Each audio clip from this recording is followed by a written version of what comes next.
rezeki kita masing-masing aja dijamin atau tidak? Sekarang kita berumah tangga, logikanya rezekinya berkurang apa bertambah?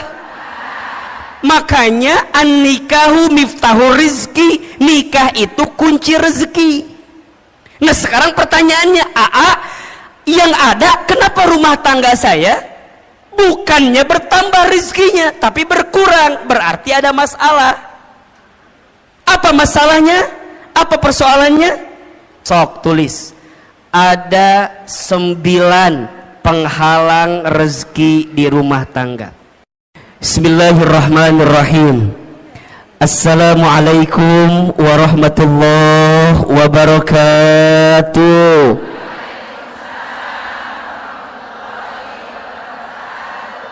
Bunda, teteh sayang, pagi ini tema kita apa judulnya? Penghalang rezeki di rumah tangga. Baik. Kelihatan? Apa yang kelihatan? Oh, iya. Saya belum nulis apa-apa ya, tenang ya, Masya Allah. Pertama, Bunda, teteh, Ahilman ingin sampaikan kita harus banyak bersyukur kepada Allah atas nikmat yang Allah berikan kepada kita. Betul apa betul? Iya apa iya? Di antara nikmat yang Masya Allah besar sekali Allah berikan kepada kita, salah satunya adalah nikmat untuk mendekatkan diri kita kepada siapa? Allah Subhanahu wa ta'ala. Maka kalau Bunda ditanya, untuk apa hidup kita sebenarnya?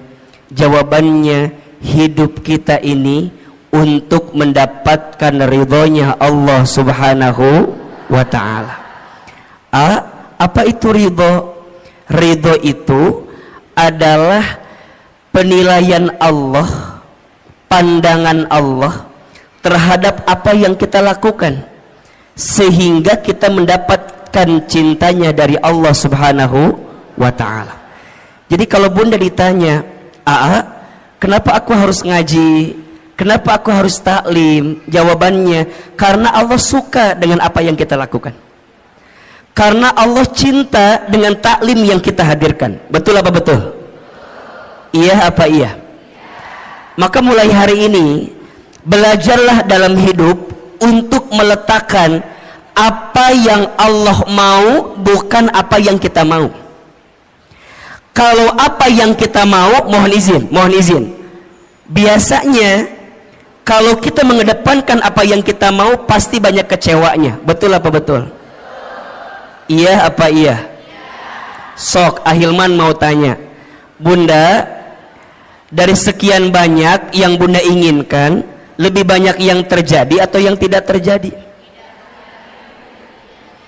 Ulangi pertanyaannya. Bisa nyambung ya pertanyaannya. Dari sekian banyak yang Bunda inginkan, lebih banyak yang terjadi atau yang tidak terjadi? Kalau Bunda teh sadar lebih banyak yang tidak terjadi, nah atau meni banyak keinginan wae?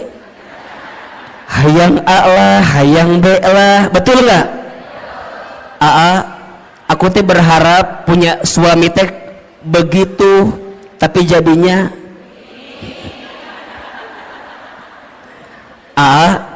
aku teh dulu berharap punya suami teh kayak Ustadz Hilman kayak gitu. Berharapnya tuh begitu. Emang kumaha gitu? Nya siga awe gitu. Kermah kasep, merenan ieu meureun ieu ge. Kermah bager, meureun ieu ge meureun. Bunda, kalau masih seperti itu berarti Bunda belum ridho dengan ketentuan Allah. Iya apa iya? Oh berarti ternyata dari sekian banyak keinginan kita, lebih banyak yang terjadi, yang tidak terjadi. Betul. Terus apa sebaiknya? Sebaiknya belajar mengecilkan keinginan kita dan belajar meningkatkan kepantasan hidup kita. Status hari Kamis itu, Herbolah itu ya. Belajar menurunkan keinginan kita dan belajar meningkatkan kepantasan kita. Karena pada akhirnya, kalau kepantasan kita sudah ada pada titik yang sesuai pandangan Allah, pasti kita akan mendapatkan apa yang kita inginkan itu. Betul apa betul? Berarti punten mohon maaf, kalau sekarang kita ditanya A, nah hanya aku teh pengennya A jadinya B, aku teh berharapnya begitu jadinya begini. Oh boleh jadi bukan salah keinginanmu, tapi salah kepantasan dalam dirimu yang tidak sesuai dengan apa yang Allah inginkan. Betul apa betul? Nah apa kuncinya? Punten boleh jadi salah satu yang harus kita evaluasi adalah selama ini kita teh jarang ngikutin apa yang Allah mau. Kita mah suka ngotot maunya sesuai dengan apa yang kita mau, ujungnya jadi capek. Betul? Maka bunda teh dalam hidup hanya mengerjakan apa yang jadi skenario Allah aja. So simpelnya, lakukan apa yang Allah cintai, tinggalkan apa yang Allah benci. Ini poin. Lakukan apa yang Allah cintai, tinggalkan apa yang Allah benci.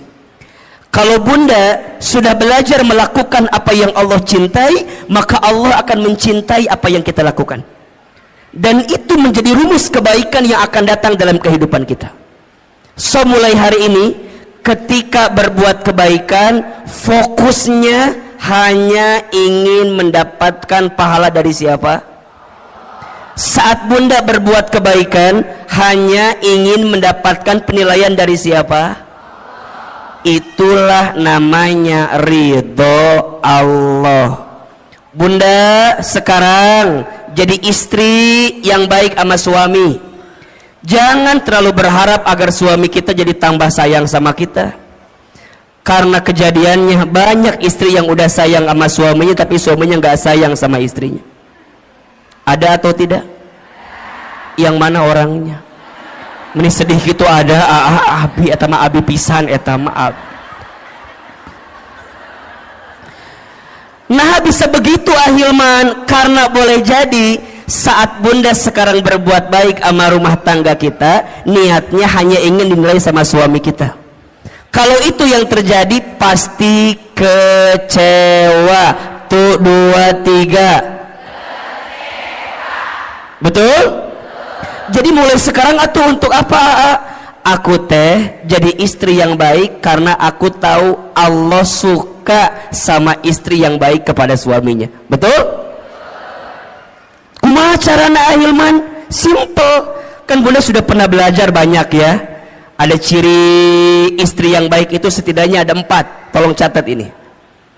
1, istri yang baik itu adalah istri solehah yang ketika dipandang oleh suaminya membahagiakan hati suaminya. Makanya sekarang bunda harus berpenampilan terbaik di depan suaminya sendiri, bukan suami orang lain maksudnya gitu ya. Harus jadi lebih cantik, lebih baik di depan suaminya sendiri. Makanya kalau sekarang bunda misalnya mohon izin ya, ikutan senam, misalnya senam jumba, bunda teh senam jumba, aduh belajar gitunya. Terus bunda teh bilang gini ke suami, ayah apa bunda teh udah sebulan ikut senam jumba. Oh gitu? Senam jumba di mana? Di Cetuti.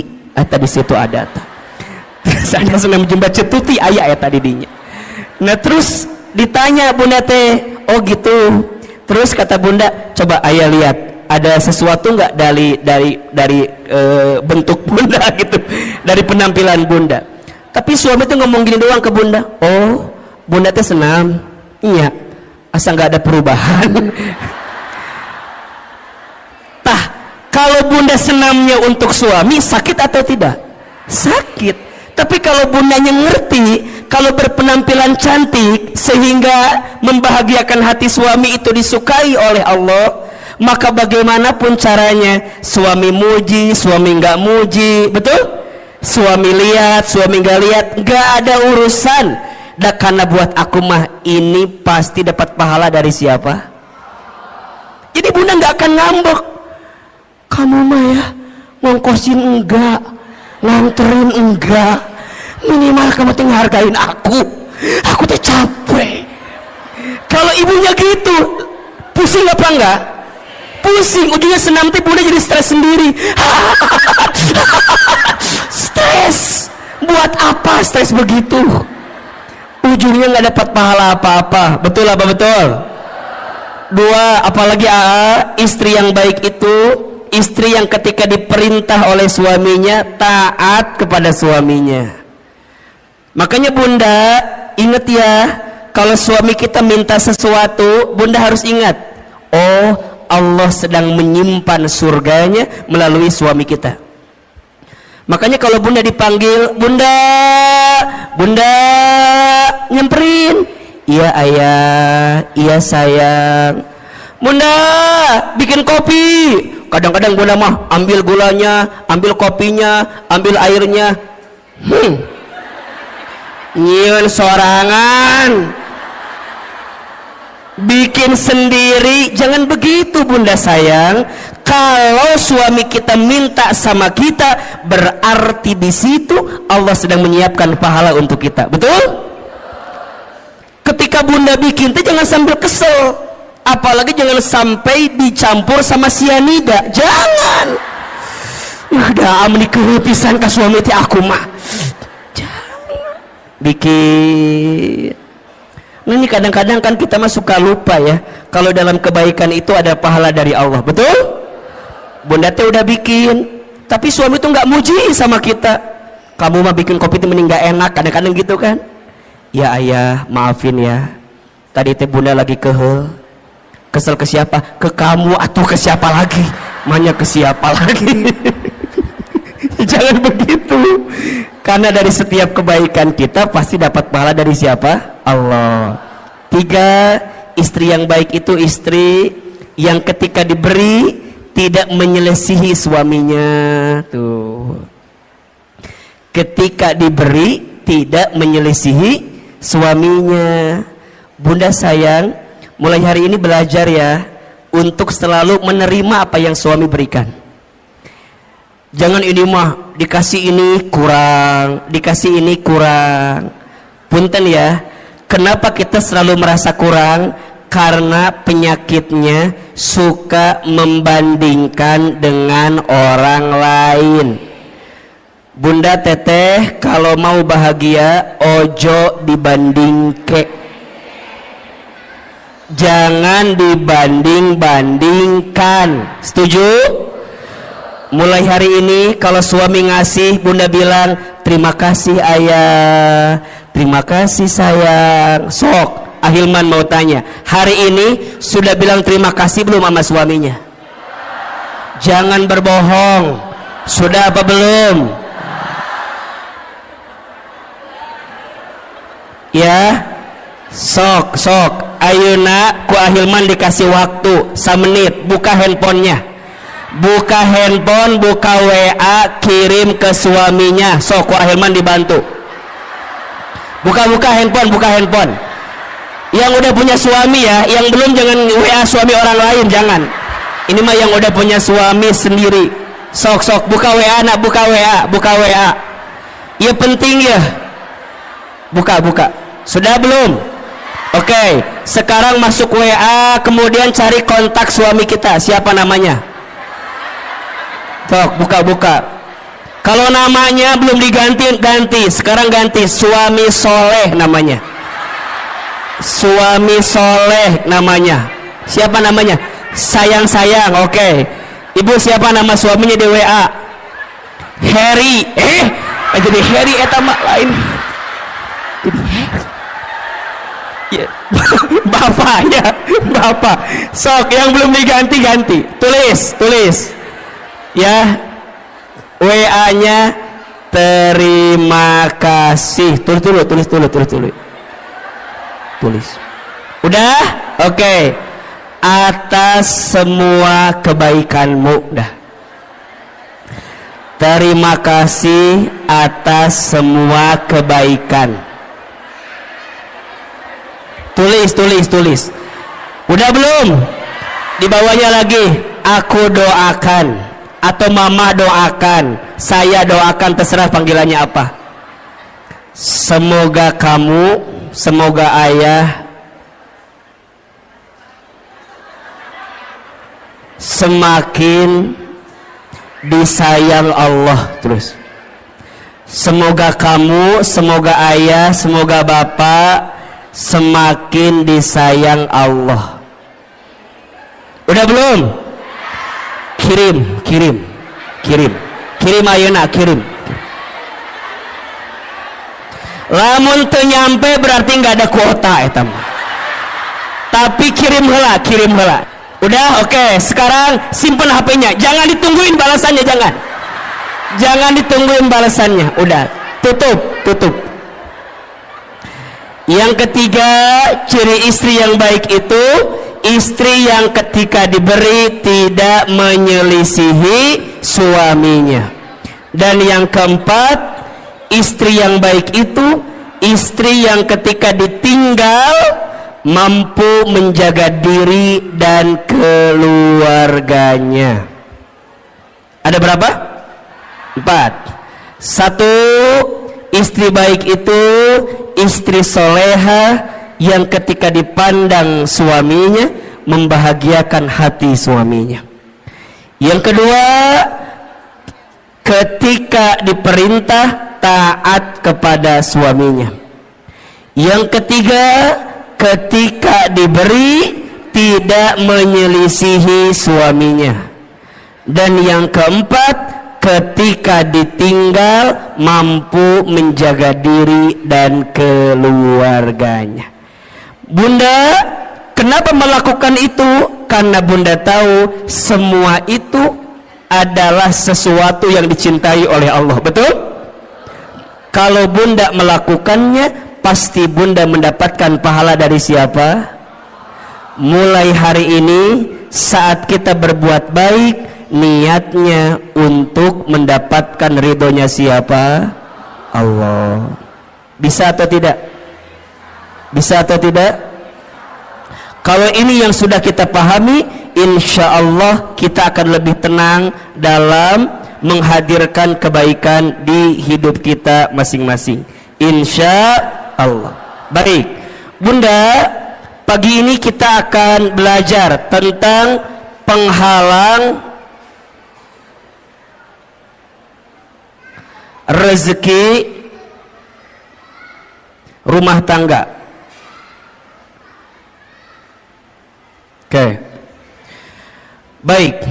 Sebelum kita membahas apa di antara penghalang rezeki rumah tangga, di sini ada dua kata yang harus kita definisikan terlebih dahulu. Yang pertama tentang rezeki, yang kedua tentang rumah tangga. Oke. Yang pertama, apa itu rezeki? Tulis. Rezeki itu segala sesuatu yang bisa dimanfaatkan dalam hidup yang diberikan oleh Allah Subhanahu wa ta'ala. Ulangi. Rezeki itu segala sesuatu yang bisa dimanfaatkan dalam hidup yang diberikan oleh Allah Subhanahu wa ta'ala. Berarti ada dua kata kunci yang harus Bunda Teteh sayang pahami tentang rezeki. Kata kunci pertama, rezeki itu adalah sesuatu yang bisa dimanfaatkan. Dan yang kedua, kata kuncinya, rezeki itu diberikan oleh siapa? Allah. Oke. Ada orang yang memahami rezeki itu sebatas harta atau materi. Padahal mohon maaf, harta, materi dengan rezeki itu beda. Apa bedanya AA? Kalau harta itu sesuatu yang kita miliki dengan izin Allah. Kalau rezeki itu sesuatu yang kita manfaatkan. Tidak semua rezeki bentuknya harta, dan tidak semua harta jadi rezeki. Contoh, AA tinggal di Sentul. Di Sentul itu biasanya yang punya rumah tinggalnya nggak di Sentul, tinggalnya di Jakarta. Oke.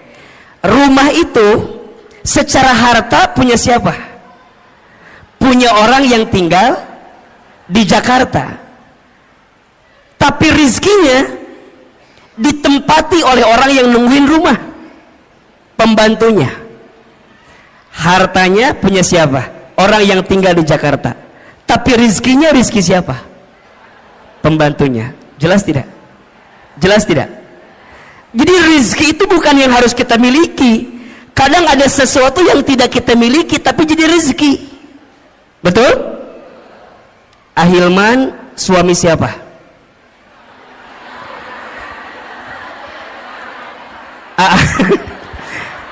Suami siapa? Istri saya. Oke ya. Secara harta berarti milik istri saya, betul? Tapi keberadaan Ahilman bisa jadi rezeki nggak buat ibu-ibu semua? Betul? Makanya cinta kadang tak harus memiliki. Status hari Kamis malam Jumat itu cocok gitu tuh. Bunda mungkin tidak memilikinya, tidak mendapatkannya, tapi bunda bisa mendapatkan manfaat dari apa yang ada di dalamnya. Rezeki. Hadirnya Ahilman dengan izin Allah jadi wasilah rezeki untuk bunda. Kenapa? Karena ada manfaat yang bisa kita dapatkan. Jelas kira-kira? Berarti rezeki itu jangan dibatasi dengan urusan harta.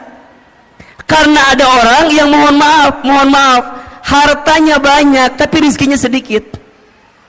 Ketika kapan? Ketika hartanya tidak mengantarkan ketenangan dalam hidupnya. Berarti rizki dengan harta itu sesuatu yang berbeda. Sekarang bunda ditanya, yang jadi rizki bunda adalah apa yang bunda manfaatkan saat ini. Kerudung bunda antara yang di lemari, halo, kerudung bunda antara yang di lemari dengan yang dipakai lebih banyak yang mana?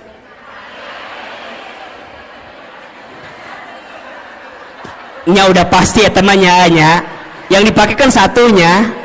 Tapi kalau kita lebih dalam lagi, menurut AA mah, ibu kalau lihat eta jilbab di lemari atau kerudung di lemari, biasanya nggak sampai 20 yang dipakai. Paling yang dipakai teh eta deui. Betul apa betul?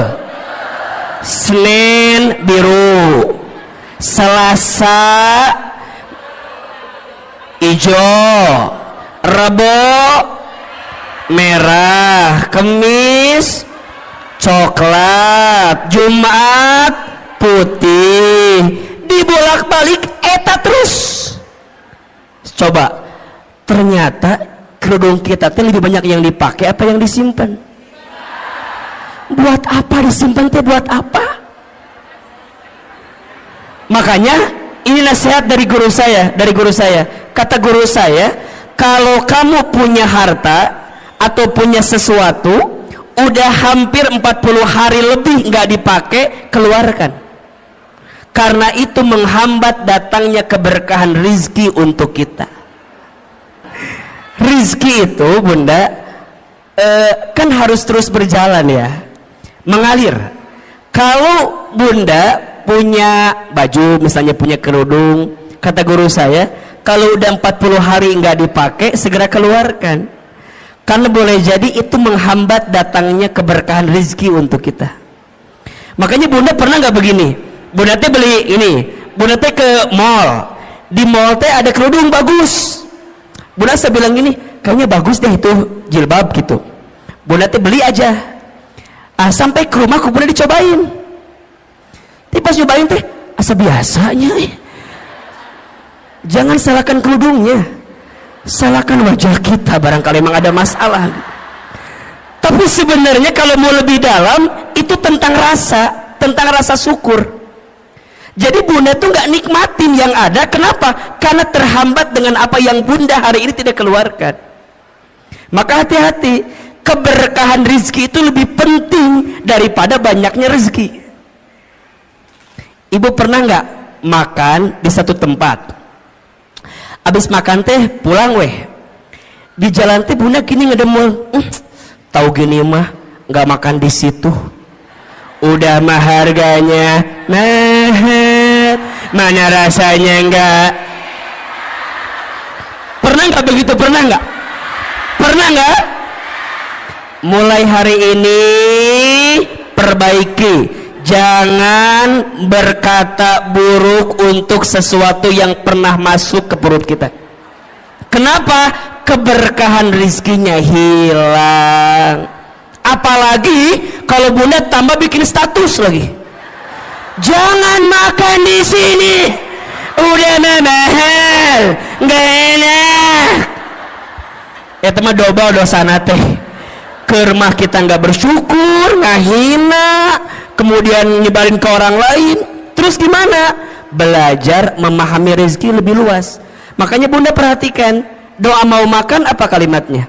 Allahumma barik fima rozaqtana wa qina adzab. Sebenarnya ini doa tidak harus ketika mau makan aja. Ketika bunda mendapatkan rezeki, doanya itu Allahumma barik lana fima rozaqtana wa qina. Maka nanti bunda pahami tentang rezeki. Rezeki itu sesuatu yang bisa kita manfaatkan. Baju yang jadi rezeki buat bunda yang mana? Yang dipakai sekarang. Uang yang jadi rezeki buat bunda yang mana? Yang bunda gunakan sekarang. Makanya pastikan cara kita mengeluarkannya dengan baik. Berarti kalau bunda memahami tentang rezeki, ada 3 konsep rezeki yang harus kita pahami. 1, rezeki itu sudah dijamin. Sudah apa? Keterangannya di Quran surat Hud surat ke-6 ayat surat ke-11 ayat 6.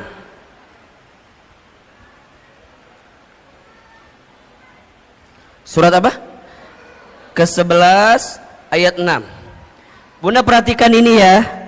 Selama kita hidup di muka bumi, maka selama itu masih ada catatan rezeki untuk kita. Coba dibuka surat Hud ayat 6. Ya. AA ingin meyakinkan kepada bunda agar tidak gelisah urusan rezeki. Karena hari ini banyak orang yang frustasi, yang stres tentang rezeki. Banyak atau tidak? Padahal kata Allah, perhatikan ayatnya. A'udzubillahi minasyaitonir rajim. Wa ma min dabbatin fil ardi illa 'alallahi rizquha.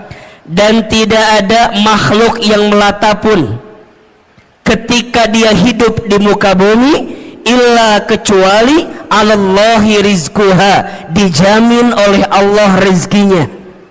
Bahasa sederhananya, makhluk yang melata aja rizkinya udah dijamin, apalagi kita manusia. Betul? Betul apa betul? Coba makhluk yang melata itu contohnya apa? Apa contohnya? Buaya, menikah Hilman, buaya meninggal hati. Jauh-jauh ke buaya atau lu deket? Yang deket apa? Cicak. Cicak ada rezekinya atau tidak? Cicak di mana kerjaannya? Apa pekerjaannya? Cicak di dinding. Terus? Oke, kita jelaskan. Cicak di mana kerjaannya?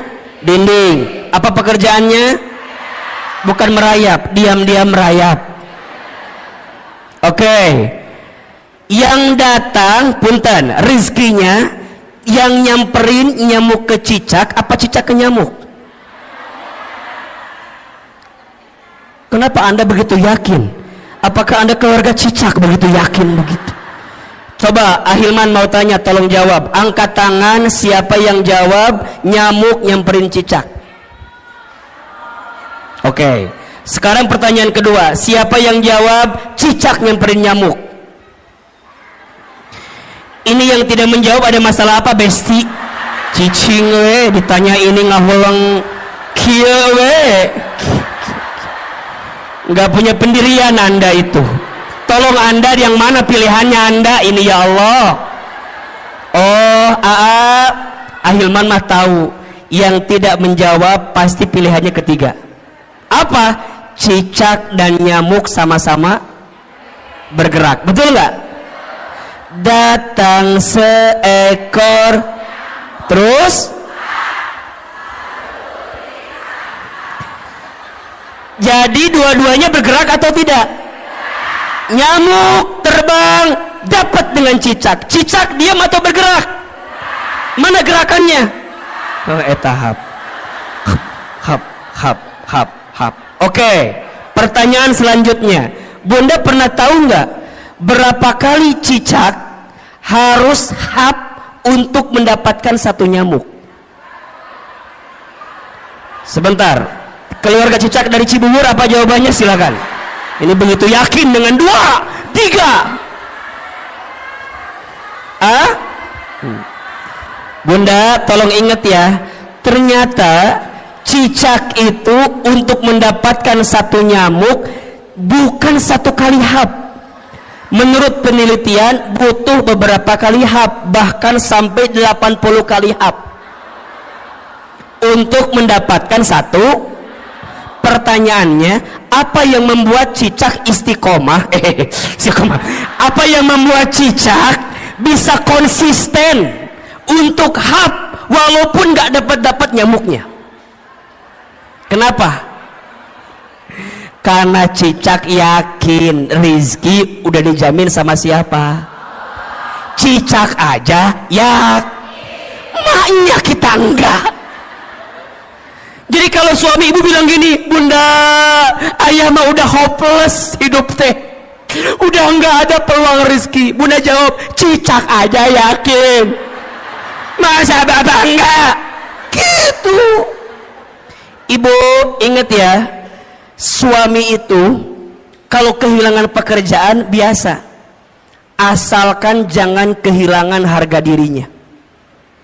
Maksud Ahilman apa? Kalau suami ibu ada yang dirumahkan, di PHK, ibu teh kudu nguatin suami ibu. Ayah tenang, ayah mah hebat, ayah mah keren, ayah mah luar biasa. Tapi nah ayah teh dipecat atuh, ayah teh mikir atuh. Jangan, yang lainnya itu mah jangan. Yang pertama tadi benar tuh, ayah mah hebat, ayah mah yakin Bunda mah ya, kalau perusahaan ini mecat ayah, ayah mah aku mah yakin ayah pasti diterima di perusahaan lain. Ayah tenang, kalaupun perusahaan meninggalkanmu, aku tidak akan pernah meninggalkanmu. Gitu. Itu istri yang baik. Ini mah suami bilang, Bun, aku dipecat. Apa. Coba gimana ulangi. Jangan Bunda. Nah Bunda kudu kuatin. Ayah sok dibuka surat Hud ayat 6. Dibuka, dengerin, aku mau ceramah, dengerin. Kata suami, aku nggak butuh penceramah di rumah ini ya.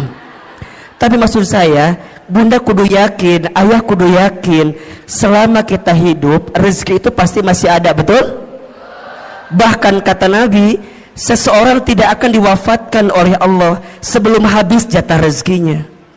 Inna ahadakum lan yamuta hatta yastakmila rizquhu. Seseorang tidak akan diwafatkan oleh Allah sebelum habis jatah rezekinya. Berarti kalau ditanya, kalau sampai detik ini kita masih bisa bernafas, masih bisa membuka mata, masih bisa bergerak, berarti di saat yang bersamaan masih ada rezeki yang Allah berikan untuk kita. Setuju? Maka mulai hari ini jangan khawatirkan rezekimu, karena rezeki sudah tertakar, tak mungkin tertukar. Status hari Jumat itu. Yang kedua, rezeki itu harus diusahakan. Harus apa? Jadi nggak bisa diam-diam aja, kudu dijemput. Kenapa nyebutnya dijemput bukan dicari? Karena dijemput dengan dicari beda. Kalau dicari itu belum tentu ada, kalau dijemput pasti ada, betul? Berarti punten mohon izin, ikhtiar untuk menjemput rezeki itu wajib atau tidak? Wajib. Tapi hasilnya bukan ketentuan kita. Hasilnya mah terserah Allah mau kasih berapa untuk kita. Tugas kita mah apa? Give the best, keep the best, be the best. Berikan ikhtiar yang terbaik, tetap dengan ikhtiar yang terbaik, jadi yang terbaik. Hasil nama kumaha Allah. Itu tentang rezeki. Maka nanti ikhtiar rezeki ada dua. Satu ada ikhtiar bumi, dua ada ikhtiar langit. Apa maksudnya? Ikhtiar bumi itu usahanya, dagang, kerja, bertani, berkebun, itu ikhtiar buminya. Tapi jangan lupa ada ikhtiar langitnya. Apa? Dekatin Allah. Karena yang ngasih rezeki siapa? Betul? Kalau bahasa syar'inya itu bertakwa kepada Allah. Allah Ar-Razzaq, Allah yang ngasih rezeki. Banyak orang yang sibuk mencari rezeki tapi lupa kepada yang memberi rezeki. Padahal yang ngasih rezeki itu siapa? Berarti kenapa rezekiku sekarang nggak nyampe pada titik yang terbaik? Boleh jadi ini kekurangannya. Kita lebih sibuk mengedepankan ikhtiar bumi tapi kita lupa ikhtiar langitnya.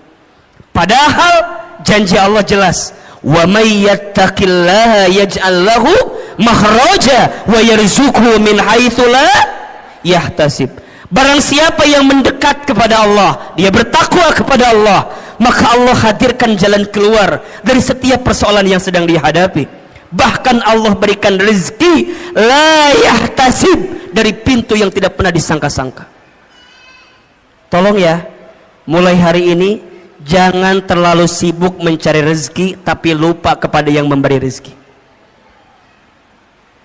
Dan yang ketiga, rezeki itu berarti harus apa? Harus disyukuri.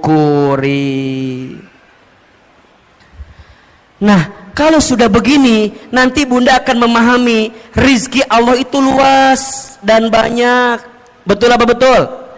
Hari ini Bunda sehat, rezeki atau bukan? Hari ini Bunda bisa taklim, rezeki atau bukan? Hari ini Bunda punya rumah tangga, rezeki atau bukan? Hari ini Bunda punya sahabat yang menguatkan, rezeki atau bukan? Punya suami yang masih bersama dengan kita, rezeki atau bukan? Bunda punya majelis taklim yang Masya Allah kegiatannya banyak, rezeki atau bukan? Bunda masih bisa membuka mata, rezeki atau bukan? Bisa bernafas, rezeki atau bukan? Bunda pernah mikir nggak, kalau Bunda nggak bisa nafas gimana? Matilah pasti itu mah. Hidung, nikmat hidung itu luar biasa Bunda. Kebayang nggak kalau Bunda hidungnya nggak bisa mencium? Naon iya teh cenak itu. Makanya sekarang mah kalau Bunda punten mohon izin ya, kalau ada teman kita yang apa, misalnya mohon izin ya, yang buang angin, jangan ngeluh dan jangan mencari-cari siapa yang kentut, nggak usah.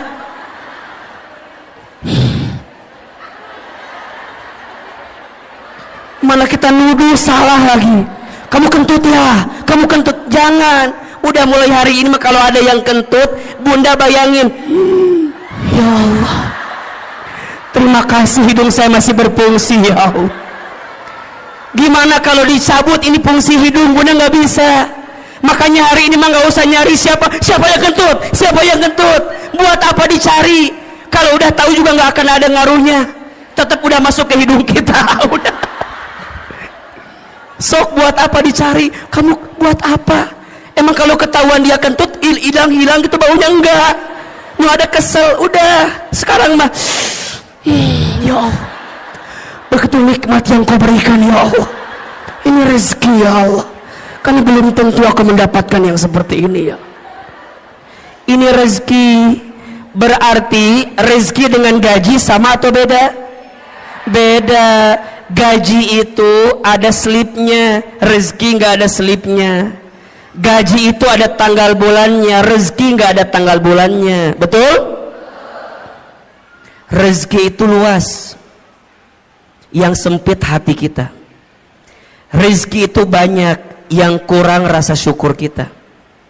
Rezeki itu berlimpah, yang seringkali mahal gengsi dan gaya hidup kita. Status hari Sabtu itu. Jadi gimana Ahilman mulai pahami rezeki? Nah, kalau kita di rumah tangga, rezeki itu logikanya harusnya berkurang apa bertambah? Saya ulangi pertanyaannya.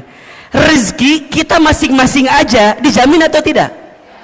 Sekarang kita berumah tangga, logikanya rezekinya berkurang apa bertambah?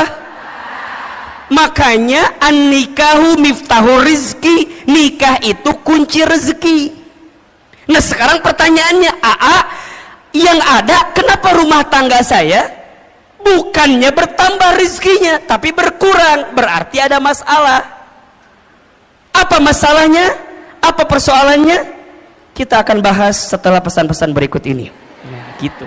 Kalau di TV begitu kira-kira ya. Berarti ada masalah, ada penghalang. Nah, apa penghalangnya? Kan gitu ya. Karena harusnya kan bertambah atau berlimpah, tapi ini ada persoalan. Apa nih masalahnya? Sok tulis. Ada 9 penghalang rezeki di rumah tangga. Ada berapa? 9 penghalang ini kita akan bahas selama 9 jam ke depan. Mau atau enggak? Mau? Enggak bosan? Enggak capek? Yang capek siapa? Kita paham atau ya maksudnya. 1.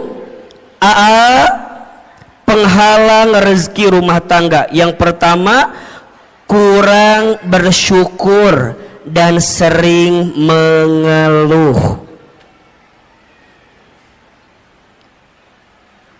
Hati-hati ya bunda sayang, teteh sayang. Salah satu yang menghalangi datangnya keberkahan rezeki kita adalah karena kurangnya bersyukur kita terhadap apa yang Allah berikan. Karena rumah tangga berarti dua-duanya.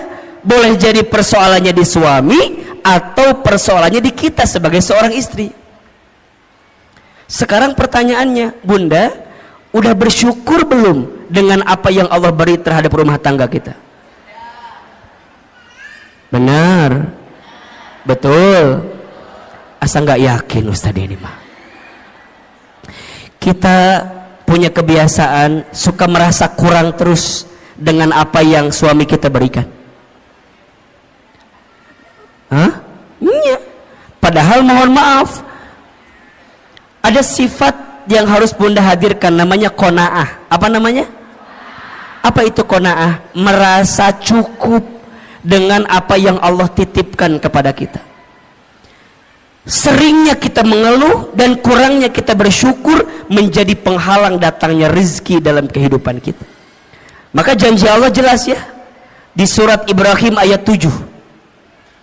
La in syakartum la azidannakum wa la in kafartum inna adzabi lasyadid. Kan gitu. Jika kalian bersyukur, pasti Allah akan tambahkan. Apa yang Allah tambahkan? Nikmatnya. Apa yang Allah tambahkan? Berkahnya. Apa yang Allah tambahkan? Kebahagiaannya. Apa yang Allah tambahkan? Kecukupannya. Mungkin angkanya tidak bertambah, tapi rasa cukupnya bertambah, rasa bahagianya bertambah, rasa berkahnya bertambah, harmonis keluarganya bertambah. Makanya ada orang yang mohon maaf, rumahnya kecil tapi terasa hangat. Ada tidak? Penghasilannya biasa saja, tapi masya Allah nikmat ngelihatnya. Boncengan, naik motor, istrinya di belakang, suaminya di depan, pelukan, sholat berjamaah ke masjid, ikut taklim. Kadang kalau kelihatan kasat mata asa biasa, tapi boleh jadi itu nikmat yang Allah berikan kepadanya. Apa itu syukur? Syukur itu menggunakan semua nikmat dari Allah untuk semakin dekat sama Allah. Itu syukur. Jadi syukur itu menggunakan semua nikmat dari Allah untuk lebih dekat dengan siapa? Dengan Allah. Jadi bukan tentang seberapa banyak yang kita miliki, bukan tentang seberapa mewah mobil yang kita punya, bukan tentang seberapa megah rumah yang kita punya, bukan, tapi tentang seberapa luas hati kita untuk bisa menerima apa yang Allah berikan melalui pasangan kita. Makanya bunda sayang, kalau bicara kekurangan pasangan, ada atau tidak? Ada. Sedikit apa banyak? Ini karunia gitu banyak. Mulai hari ini mah ya diubah. Nikmat Allahnya banyak, kekurangannya sedikit. Kita mah kadang-kadang suka melebihkan kekurangan yang ada di pasangan kita, tapi kita lupa nikmat kebaikan yang Allah titipkan kepada pasangan kita. Maka sering Ahilman sampaikan, bunda, mengeluh itu bukan keadaan, tapi mengeluh itu perasaan. Status hari Minggu itu. Mengeluh itu bukan keadaan, tapi apa? Perasaan. Kayak miskin itu kalau kata Aama bukan keadaan, tapi perasaan. Ada orang yang kaya tapi hatinya miskin, ada tidak? Ada orang yang mungkin keadaannya kelihatan miskin tapi hatinya kaya, ada atau tidak? Berarti kaya miskin itu pilihan, tergantung cara pandang kita memahami kehidupan. Bunda, kalau Ahilman tanya begini, bunda tolong tuliskan 5 kelebihan suami, pasti bunda mikir apa ya, apa ya, nggak ada apa. Tapi kalau AA ganti pertanyaannya, bunda tuliskan 5 kekurangan suami, pasti bunda nawar, boleh nggak 10 aja, sok tanpa disadari begitu.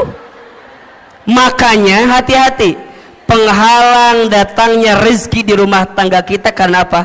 Kurang bersyukur dan sering mengeluh. Maka lihat ujung ayatnya tadi, wala in kafartum inna adzabi, dan jika kalian kufur sesungguhnya azab Allah begitu pedih. Apa di antara azabnya? Mohon maaf, mohon izin, hati sempit, hidup sulit, ya kan? Pikiran rumit, rungkad, riweuh, liur. Bunda sering nggak lihat gini, lihat suami itu merasa liur, sering nggak? Istighfar. Ayah, aku mau lihat kamu itu merasa liur waenya, kunaonnya.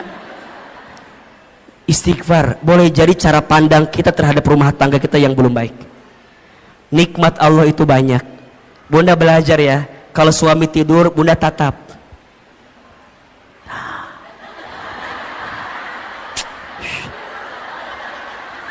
Kalau suami lagi tidur, bunda tatap. Ya Allah, itu suami aku, laki-laki yang paling baik dalam hidupnya. Dia berkorban, berangkat pagi, pulang malam buat nyari nafkah buat aku. Bunda datengin, usapin kepalanya, bisikin telinganya, la ilaha illallah. Ditalkinin aja mah talkin. Ulah atunya ditalkin ku masih. Usapan. Hayang ngadoakeun maut teh ieu mah.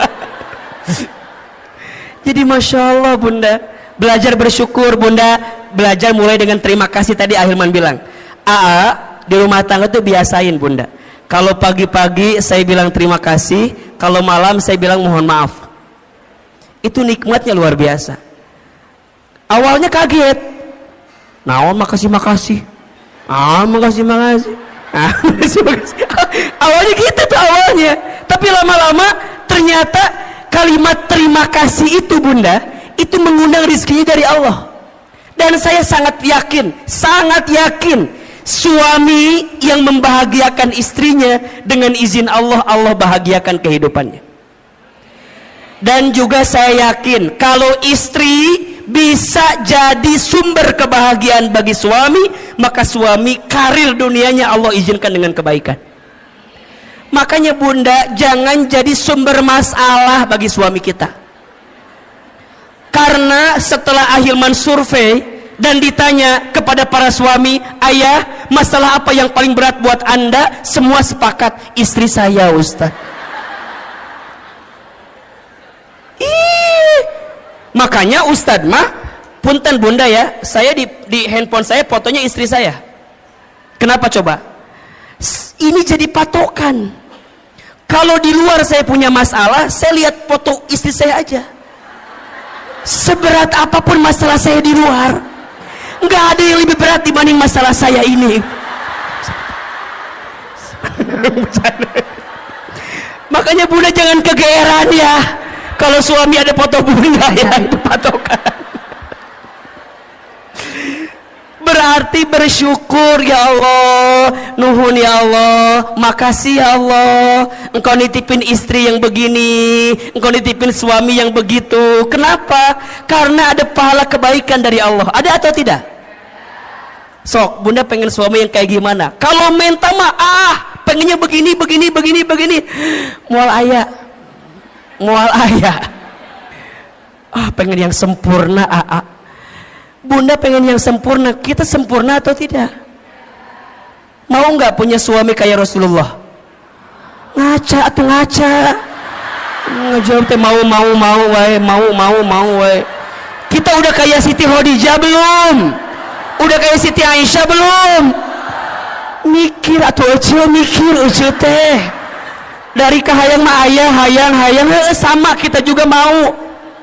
Makanya mohon maaf, sering Ahilman sampaikan, rumah tangga yang baik itu bukan yang sempurna, tapi yang bisa saling menyempurnakan. Status hari Senin itu tuh cocok tuh. Pasangan yang baik itu bukan yang sempurna, tapi yang bisa saling menyempurnakan. Saya sama istri saya, Masya Allah Bunda, beda banget. Beda. Saya seneng ngobrol, istri saya ya Allah pendiam. Istri saya mah kalau nggak ditanya nggak jawab. Jempewe cicing jempling sama. Saya orangnya boros, saya mah seneng belanja teh. Pokoknya ngasih teh senang. Istri saya enggak, beliau mah jarang diajak ke mall tuh nggak mau. Di rumah ada kiriman si cepat, JNE, JNT, ayah kiriman, ayah. Iya. Saya kalau ada uang keluar cepat. Istri saya kalau uang udah masuk ke dia susah keluarnya. Dan kalau Bunda tahu ya, yang pinter nyari uang itu bukan saya, tapi istri saya. Istri saya mah tahu aja uang teh di mana. Di saku ada, ketemu sama dia. Di lemari ketemu sama dia, di dompet ketemu, di ATM tahu. Berarti yang pintar nyari uang bukan saya tapi istri saya. Apakah sama dengan yang ada dengan yang sini sama?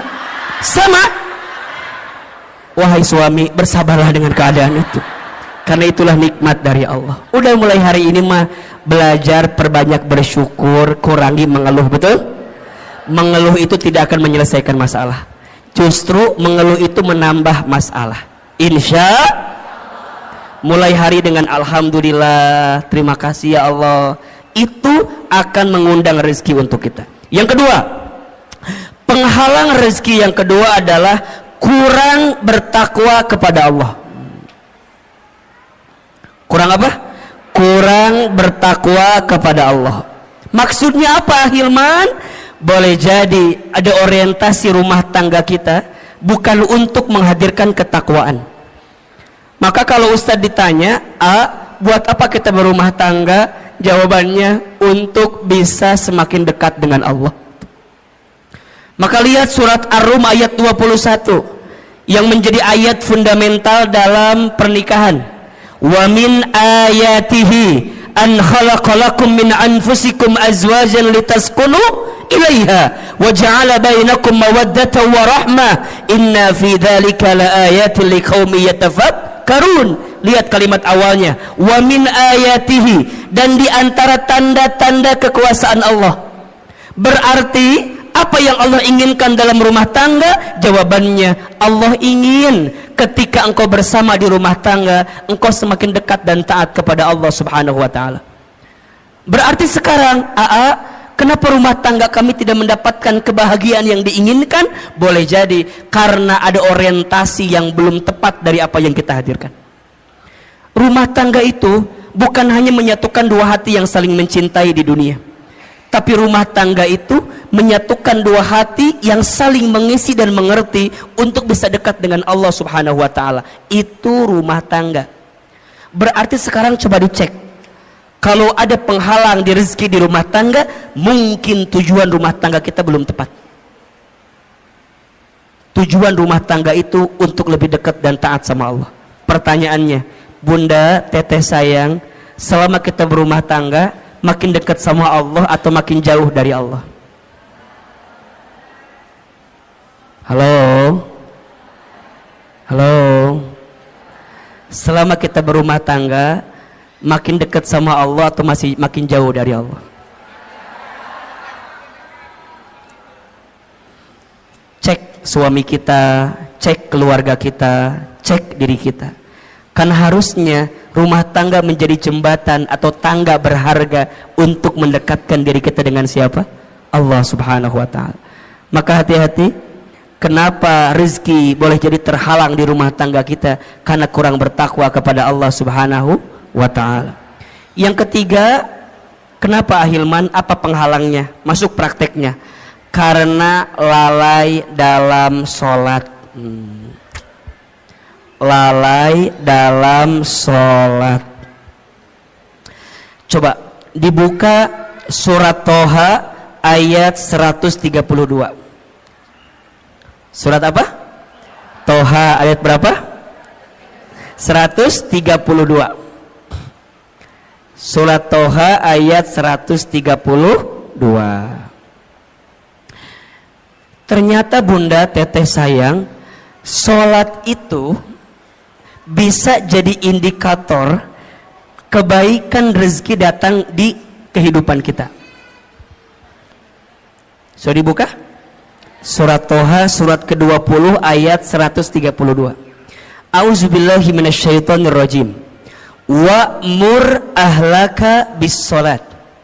Dan perintahkanlah keluargamu untuk sholat. Betul? Wastabir ilaiha wastabir alaiha, dan bersabar-sabarlah dalam menunaikan sholat itu. Lihat, kalau sholatnya udah baik, kalau sholatnya sudah terjaga, la nas'aluka rizqan, jangan pernah bertanya tentang rezeki. Betul? Nahnu narzuquka, kami yang akan menjamin rezekimu. Wal akibatul littaqwa, dan itu semua akibat ketakwaanmu. Ada nggak ayatnya? Ada nggak? Kenapa di situ sholat dihubungkan dengan rezeki? Boleh jadi jawabannya karena sholat itu pula lah yang kemudian bisa menjadi bagian yang bisa mempercepat datangnya rezeki untuk kita. Makanya sekarang kalau Bunda ingin tanya, gimana agar rezeki kami lebih baik dalam hidup? Perbaiki sholat. Perbaiki sholatmu, maka Allah perbaiki hidupmu. Jaga sholatmu, maka Allah akan jaga hidupmu. Rapihin betul sholatmu, maka Allah pasti rapihin rezekimu. Karena kalau itu yang sering meleset dalam hidup kita, mohon maaf, kalau sholatnya udah berantakan, maka hidupnya pun berantakan. Kalau sholatnya udah nggak karuan, maka boleh jadi nggak karuan juga lah kehidupan kita. Makanya rumah tangga itu kalau mau dilihat ya, saya sering nanya gini, suami aku begini. Saya satu pertanyaannya, masih sholat atau tidak? Masih sholat atau tidak? Kalau masih sholat dan sholatnya memang sholat gitu ya, masih ada harapan untuk memperbaiki rumah tangga kita. Tapi kalau sholatnya udah nggak karu-karuan, mohon maaf, sholat aja ditinggalkan, apalagi kamu, apalagi kita, kira-kira begitu. Sholat aja tiangnya agama, betul? As-sholatu imaduddin, sholat itu tiangnya agama. Faman aqamaha faqad aqamaddin, wa man tarakaha faqad hadamaddin. Barang siapa yang tegak sholatnya, tegak agamanya. Barang siapa yang rusak sholatnya, rusak agamanya. Ini yang paling menarik, ada analogi begini. Bunda bayangkan inilah, rukun Islam kan ada 5 ya. Jadi kalau diibaratkan kan syahadat, sholat, zakat, puasa, haji gitu. Ibaratnya kalau misalnya mohon maaf ya, haji kita belum mampu, Oke, slip 1. Puasa barangkali kita belum sempurna. Slip 2. Zakat mungkin hartanya belum masuk nisab dan haulnya. Slip 3. Sekarang kalau nggak sholat, apa yang terjadi? Jatuh kan? Makanya sholat itu kenapa jadi tiang agama? Inna awwala ma yuhasabu bihil abdu yaumal qiyamah as-sholat. Sesungguhnya perkara pertama yang akan ditanya di hari kiamat adalah sholat. Jika sholatnya baik, baik seluruhnya. Jika sholatnya rusak, maka rusak seluruhnya. Maka pesan Ahilman, jaga sholat kita. Jadi kalau bunda WA suami ya, tanya, ayah jangan lupa sholat ya. Ayah udah sholat apa belum? Itu Masya Allah, itu romantis tuh. Itu romantis.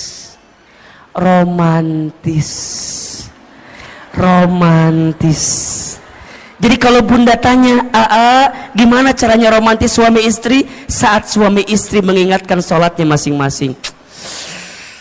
Bunda sering gak di WA gitu sama suaminya? Ngawulang kan? Jarang kan?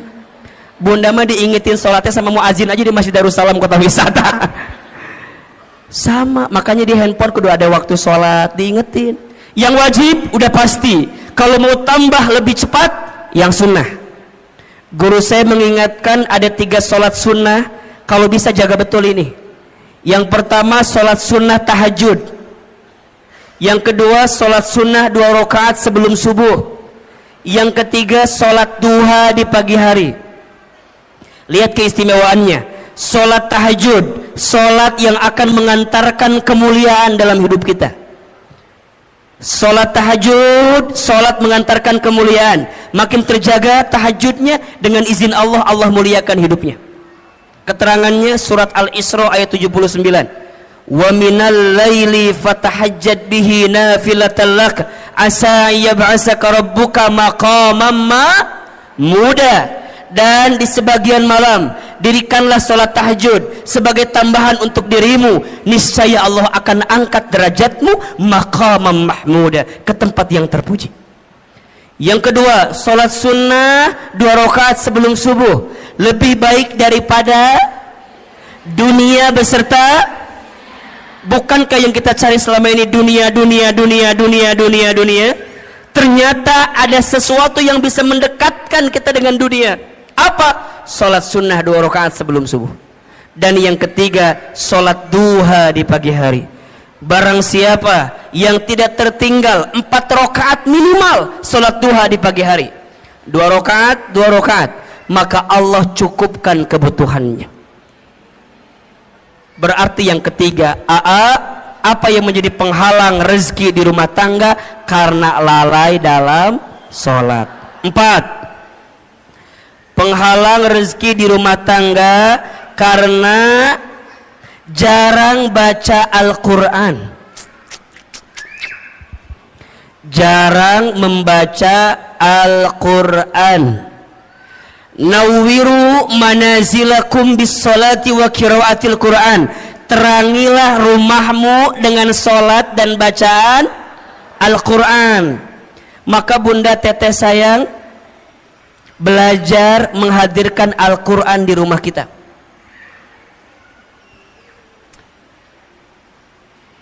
Akan sangat sempit rumah, akan sangat hampa rumah jika di rumah itu tak dibacakan ayat suci Al-Quran. Karena ternyata, mohon izin, mohon maaf, apapun yang dekat dengan Al-Quran, maka Allah muliakan hidupnya. Coba bunda lihat, bulan yang menjadi bulan diturunkannya Al-Quran, maka menjadi bulan yang paling mulia. Apa namanya? Ramadan. Malam yang menjadi malam diturunkannya Al-Quran, maka menjadi malam yang paling mulia, bahkan lebih mulia daripada 1000 bulan. Apa namanya? Lailatul Qadar. Manusia yang kepadanya diberikan wahyu Al-Quran, maka menjadi manusia yang paling mulia. Siapa namanya? Nabi Muhammad SAW. Kota yang menjadi tempat diturunkannya Al-Quran, maka menjadi kota yang paling mulia di dunia. Apa namanya? Mekah dan Madinah. Apapun dan siapapun yang dekat dengan Al-Quran, maka Allah muliakan hidupnya. Maka Ahilman berpesan sekali ya, kita semua, ayo jangan sampai sehari pun kita lepas baca Quran. Saya dapat wasiat dari guru saya, ada 7 surat pilihan yang boleh kita amalkan dalam setiap hari untuk kita baca. Ya. Yang pertama surat Ar-Rahman. Yang kedua surat Al-Waqi'ah. Yang ketiga surat Al-Muluk. Yang keempat surat Al-Jin. Yang kelima surat Al-Insyirah. Yang keenam surat Al-Ikhlas.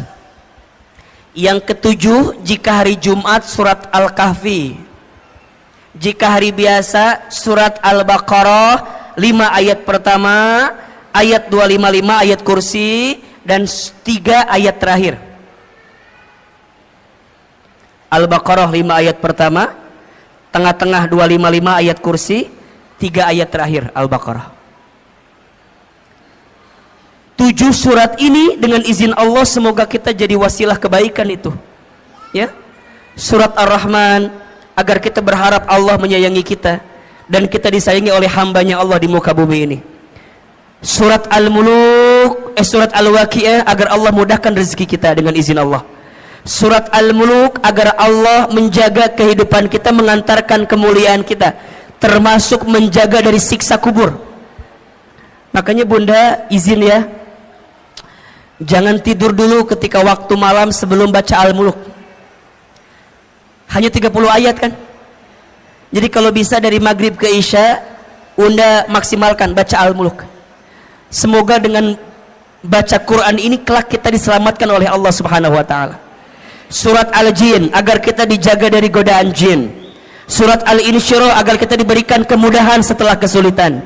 Surat Al-Ikhlas agar kita diberikan hati yang penuh keikhlasan. Dan surat Al-Kahfi agar kita diberikan cahaya di antara 2 Jumat yang sedang kita jalani. Termasuk ayat kursi agar kita dijaga oleh Allah Subhanahu wa taala. Maka yang keempat, penghalang rezeki di rumah tangga itu karena jarang baca Al-Quran. Yang kelima, penghalang rezeki di rumah tangga itu karena lupa bersedekah. Lupa atau jarang bersedekah. Bunda teteh sayang, mana kosot sodakotun min mal, tidak akan pernah berkurang harta yang disedekahkan. Justru yang terjadi kalau kita sedekah makin ditambah. Tapi kalau kita seret menyimpan dari apa yang harus dikeluarkan, maka mohon maaf, boleh jadi itu yang menghambat datangnya rezeki dalam kehidupan kita. Maka ada filosofi hidup namanya terima kasih. Terima kasih, terima kasih. Apa artinya Ahilman? Seberapa banyak yang ingin kita terima tergantung yang kita kasih. Oke, nomor berapa ini? Nomor berapa? Nomor 6. Karena makan harta haram. Mengambil harta haram. Ternyata mohon maaf, harta yang kita dapatkan itu harus dipastikan kehalalannya. Karena harta yang tidak halal tidak akan pernah tumbuh daging dari harta yang tidak halal. Doa nggak dikabulkan oleh Allah kalau masih ada harta yang tidak halal. Keberkahan dijauhkan oleh Allah ketika masih ada harta yang tidak halal. Maka Bunda pastikan, selain bertanya ke suami tentang berapa penghasilannya, tapi tanyakan dari mana penghasilannya. Itu penting. Itu penting. Kenapa? Karena suami kita mencari nafkah, kasih kepada keluarga, nanti jadi masakan untuk kita. Kalau hartanya tidak halal, maka tidak akan mengantarkan kebaikan untuk kita. Maka yang keenam, kenapa rezeki tidak kunjung datang atau tidak jadi kebaikan yang segera datang kehidupan kita? Karena makan harta haram. Yang keberapa? 7. Karena zolim kepada pasangan. Zolim kepada pasangan. Makanya Bunda, teteh sayang, belajarlah mulai hari ini jangan menzolimi pasangan kita dengan cara apapun, baik verbal ataupun non verbal. Saya tidak sepakat dengan apapun bentuknya KDRT di rumah tangga. Kekerasan dalam rumah tangga itu, nauzubillah, semoga Allah membimbing kita untuk dijauhkan dari perbuatan seperti itu. Kata-kata harus dijaga, apalagi seorang istri. Di video saya mungkin Bunda lihat juga ya, al-mar'atu kal mir'ah, perempuan itu seperti cermin hatinya. Kalau sudah pecah, mungkin kau bisa merangkai kembali pecahan cerminnya, tapi pantulan cahayanya tidak akan sama seperti sedia kala. Itulah hati perempuan. Kalau sudah tersakiti, mudah memaafkan, tak mudah melupakan. Status hari Selasa itu ya. Makanya hati-hati betul, hati-hati betul. Maka Nabi bersabda, siapakah suami yang paling baik? Khairukum li ahlihi wa ana khairukum li ahli. Sebaik-baiknya suami adalah yang paling baik kepada keluarganya, dan aku adalah yang paling baik kepada keluargaku. Sama, siapakah istri yang baik? Jawabannya al-mar'atus salihah, istri yang solehah. Maka mulai hari ini Bunda juga jangan zalim sama suami Bunda. Para suami, belajar jangan menyakiti hati istri kita. Belajar dengan hal-hal yang sederhana, manggil panggilan sayang. Ih, Masya Allah, ibu dipanggil sayang sama suami senang apa enggak? Itu sederhana tapi pahalanya gede banget. Makanya baginda Nabi itu kalau manggil istrinya luar biasa kan. Khadijah, apa panggilannya? Ya Ummul Mukminin, ibunya orang-orang beriman. Masya Allah. Aisyah, apa panggilannya? Ya Humaira, yang berpipi kemerah-merahan. Hari Bunda, apa panggilannya sama suami? Kadang tergantung bentuk tubuh, kadang-kadang ya. Kalau agak berubah dikit, dut kesini gitu ya, nggak boleh, sakit hati itu namanya. Kalau agak hitam dikit, bujur katel kadia maneha, itu jangan juga. Hari ini mah coba siapin panggilan-panggilan yang terbaik. Maka mohon izin ya, jangan mudah marah di rumah tangga. Karena rumah tangga yang diisi dengan kemarahan akan menjauhkan kasih sayang dari Allah Subhanahu wa taala. La taghdab walakal jannah. Jangan marah, bagimu surga.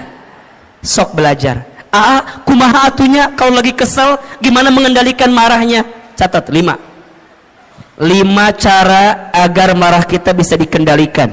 Yang pertama, ketika lagi marah langsung baca ta'awudz. A'udzu billahi minasyaitonir. Yang kedua, ketika lagi kesel, lagi marah, segera ambil air wudhu. Ingat, marah itu dari syaitan. Syaitan itu dicipta dari api. Api itu hanya akan padam dengan air. Maka Bunda kalau lagi marah segera ambil air wudhu. Kalau mau tambah basah, mandi aja sekalian.